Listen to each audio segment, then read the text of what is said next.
I want to show you my new drag car.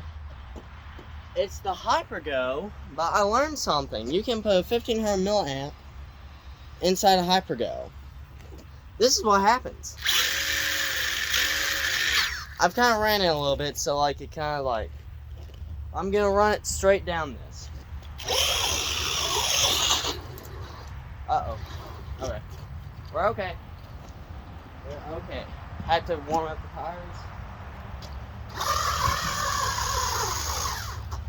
Alright. He's ready. Oh no. Run it back.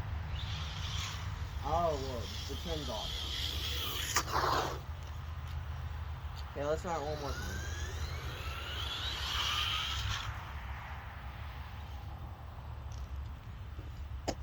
If you didn't tell, I wrecked. Subscribe.